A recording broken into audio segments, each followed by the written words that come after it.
రాజధాని అమరావతిలో నిర్మాణ పనులు వేగంగా కొనసాగుతున్నాయని కూటమి ప్రభుత్వం చెబుతోంది. అమరావతిలో మంత్రి నారాయణతో కలిసి హోంమంత్రి వంగలపూడి అనిత, మంత్రి కొండపల్లి శ్రీనివాస్ పర్యటించి మంత్రుల బంగ్లాలు, ఐకానిక్ టవర్లు, ఎమ్మెల్యే, ఎమ్మెల్సీ నివాస సముదాయాల నిర్మాణాలను పరిశీలించారు. ఈ సందర్భంగా నిర్మాణాల పురోగతిని మంత్రి నారాయణ వివరించగా, అమరావతి పనులు అహర్నిశలు కొనసాగుతున్నాయని, రాష్ట్ర భవిష్యత్తుకు ప్రతీకగా రాజధాని రూపుదిద్దుకుంటోందని మంత్రులు ప్రశంసించారు. డిసెంబర్ నాటికి 4,000 ఇళ్లను ప్రభుత్వానికి అందజేస్తామని మంత్రి నారాయణ వెల్లడించారని చెప్పారు. అమరావతి అభివృద్ధిపై కొందరు తప్పుడు ప్రచారం చేస్తున్నారని విమర్శించిన మంత్రులు, ప్రపంచ స్థాయి రాజధానిగా అమరావతిని తీర్చిదిద్దే దిశగా ప్రభుత్వం కట్టుబడి ఉందని స్పష్టం చేశారు. రైతులు, ఉద్యోగులు, కార్మికుల ఆశయాలకు ప్రతీకగా అమరావతి నిలుస్తోందని, ప్రజలంతా వచ్చి ఇక్కడి అభివృద్ధిని ప్రత్యక్షంగా చూడాలని పిలుపునిచ్చారు. ఓవరాల్గా చెప్పాలంటే ఆంధ్రప్రదేశ్ భవిష్యత్ అనేది ఇక్కడ మనకి చాలా క్లియర్గా కనిపిస్తూ ఉంది. ఆంధ్రప్రదేశ్ భవిష్యత్తు అనే కన్నా ఆంధ్రప్రదేశ్ తాలూకా ఆత్మగౌరవం అనేది కూడా ఒక మాట చెప్పుకోవాలి. ఎందుకంటే రాష్ట్ర విభజన జరిగిన తర్వాత ఒక రాజధాని అమరావతిని మనం ఏర్పాటు చేసుకొని ఆ రోజు గౌరవ నరేంద్ర మోడీ గారిని ఇక్కడ తీసుకురావటం, ఇక్కడ శంకుస్థాపన చేసుకోవటం, అదే సందర్భంలో అసెంబ్లీలోని కూడా ఈ తీర్మానం ప్రవేశపెట్టినప్పుడు అప్పుడు ప్రతిపక్ష నాయకుడు, ఇప్పుడు పులివెందుల ఎమ్మెల్యే, గొడ్లపాటి నాయకుడు జగన్మోహన్ రెడ్డి కూడా ఇక్కడే ఉండాలి రాజధాని అని చెప్పిన సందర్భాన్ని కూడా ఈ సందర్భం గుర్తు చేయాలి. తర్వాత వచ్చిన పరిణామాలు మీ అందరికీ తెలుసు. 2019లో ఎన్నో మాటలు చెప్పి ఇక్కడే అమరావతి ఉంటుంది అని చెప్పి కలబుల్లి మాటలు మాట్లాడిన తర్వాత సీఎం అయిన ఆ వ్యక్తి 2019 నుంచి 24 వరకు కూడా అమరావతిని కంప్లీట్గా నాశనం చేయడమే కాకుండా 3 రాజధానులని ఒక తెరలేపడం.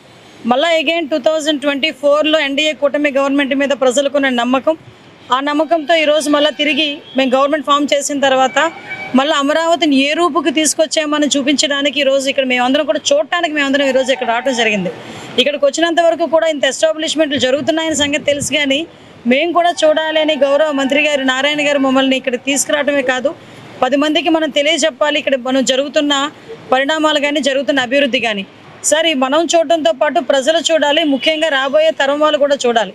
ఎందుకంటే ఇక్కడ జరగబోయే కార్యక్రమాలు కూడా చూస్తుంటే ఒక ఐకానిక్ బిల్డింగ్స్ కానీ, ఒక అసెంబ్లీ బిల్డింగ్ కానీ, ఈరోజు ఇక్కడ మనం ఉన్న ఎమ్మెల్యే క్వార్టర్స్ కానీ, ఒక మినిస్టర్స్ క్వార్టర్స్ కానీ, ఎమ్మెల్సీ క్వార్టర్స్ కానీ, ఐఏఎస్ ఆఫీసర్ బిల్డింగ్లు కానీ, ఐపీఎస్ ఆఫీసర్ బిల్డింగ్లు కానీ, అదేవిధంగా అన్నీ కూడా ఒకే దగ్గర ఉండేటట్టుగా ఒక ఆఫీసు సెటప్లు కానీ ఇవన్నీ కూడా చూస్తూ ఉంటే ఇది కదా ఆంధ్రప్రదేశ్ భవిష్యత్ అంటే, ఇది కదా ఎన్డీఏ కూటమి గవర్నమెంట్ మీద ప్రజలకున్న విశ్వాసాన్ని మేము అందరం కూడా నిలబెట్టుకుంటున్నామంటే. అంటే ఇలాంటి ఎస్టాబ్లిష్మెంట్ అన్నీ ఉన్న చోట తిరిగి అతను బుద్ధి లేకుండా మావిగాన్ అని పేరు చెప్పి మళ్ళీ ఇంకొక కన్ఫ్యూషన్కి తెరలేపటం. అసలు ఆ మావిగాన్ అనే పదాలు ఉపయోగిస్తున్న చాలామందిని వాళ్ళు వస్తే మీరు వస్తే చూపించడానికి మేము కూడా రెడీగా ఉన్నాం, ఇక్కడ ఏం జరుగుతుందో చూపించడానికి. ఇక్కడ జరుగుతున్న ఐకానిక్ బిల్డింగ్స్ గురించి కానీ, స్ట్రక్చర్స్ గురించి కానీ, ఇప్పుడు గౌరవ మంత్రి గారు చెప్తున్నారు ఈ డిసెంబర్ కల్లా సుమారుగా 4,000 మందికి మేము హ్యాండ్ ఓవర్ చేస్తాం. ఈ మంత్ ఎండింగ్ కల్లా ఎమ్మెల్యే క్వార్టర్స్, మినిస్టర్స్ క్వార్టర్స్ కూడా ఈ మంత్ ఎండింగ్ కల్లా మేము హ్యాండ్ ఓవర్ చేస్తామని చెప్పటం. వాళ్ళు ఒక్కసారి వచ్చి చూడండి ఇక్కడ ఏం జరుగుతుందో. ఎప్పుడు చూడు ఇందులోని ఏది ఎతుకుదామా అన్నది చూసే మనుషులే తప్పించి ఇక్కడికి వచ్చి పాజిటివ్గా చూస్తే ఇక్కడ ఇంత అమరావతి, ఇంత ఎస్టాబ్లిష్మెంట్ కనిపిస్తుందా అన్న సంగతి కూడా తెలుస్తుంది. ప్రజలకి మేము పనిచేయాలని చిత్తశుద్ధితో పనిచేస్తున్నాం. ఈరోజు గౌరవ మంత్రి గారికి కూడా నేను ప్రత్యేకంగా ధన్యవాదాలు తెలియజేయాలి. ఎందుకంటే ఇది ఒక చరిత్ర. ఈ చరిత్రలో మేమందరం కూడా పాలు పంచుకోవటం, భావితరాల వరకు ఒక భవిష్యత్తు చూపించిన విధంగా ఈరోజు పనిచేస్తున్నందుకు ముఖ్యమంత్రి నారా చంద్రబాబు నాయుడు గారికి, ముఖ్యంగా రాత్రింబవళ్ళు కష్టపడి పనిచేస్తున్న మా మంత్రి గారు నారాయణ గారికి కూడా ప్రత్యేకంగా నేను ధన్యవాదాలు తెలియజేసుకుని ప్రతి ఒక్కరిని కూడా ఇక్కడికి ఆహ్వానిస్తున్నాం. వచ్చి రండి, చూడండి మన అమరావతి, మన రాజధాని ఎలా నిర్మాణం అవుతుందో.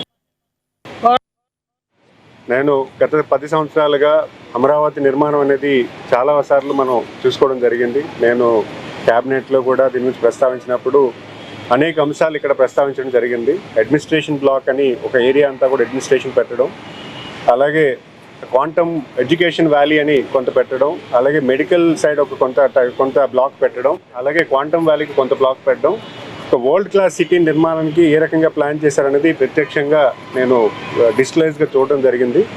ఈరోజు ప్రత్యక్షంగా నేను ప్రతి బిల్డింగ్ కూడా విజిట్ చేయడం జరిగింది. ప్రధానంగా ఉన్నటువంటి సెక్రటరియట్ బిల్డింగ్, అలాగే అసెంబ్లీ బిల్డింగ్, అలాగే ఉన్నటువంటి ఎమ్మెల్యే క్వార్టర్స్, అలాగే ఐఏఎస్ క్వార్టర్స్ ఏవైతే ఉన్నాయో అవన్నీ కూడా కొంచెం వ్యక్తిగతంగా వెళ్ళడం చూడడం జరిగింది. అలాగే ఎమ్మెల్యేలకు కూడా ఇక్కడ క్వార్టర్స్ రెడీ అయిపోయి రేపు డిసెంబర్కి క్వార్టర్స్ అన్నీ కూడా రెడీ అయిపోతున్నాయి. మొత్తం అన్ని బిల్డింగ్స్ కూడా రేపు డిసెంబర్ టార్గెట్గా పెట్టుకొని ఈరోజు ఎమ్మెల్యేస్కి ఆల్మోస్ట్ కంప్లీట్ అయిపోయింది, ఎమ్మెల్సీస్ కంప్లీట్ అయిపోయింది, మినిస్టర్స్ కూడా అవుతుంది.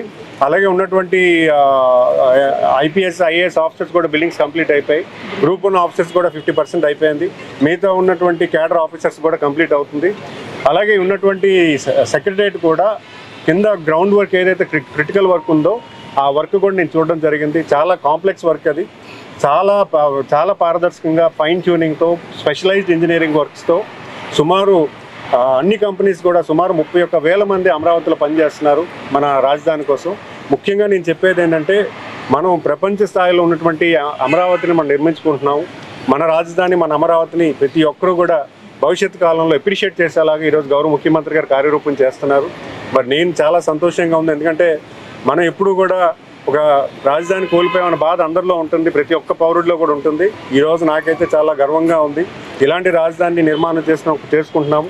ఖచ్చితంగా భవిష్యత్తులో భావితరాలకు ఒక మంచి భవిష్యత్తు ఉండేలాగా కార్యరూపం జరుగుతున్న విషయాన్ని ప్రస్తావిస్తూ మరి ప్రత్యేకంగా గౌరవ మంత్రివర్యులు నారాయణ గారికి ప్రత్యేక అభినందనలు తెలియజేసుకుంటున్నాను. మరి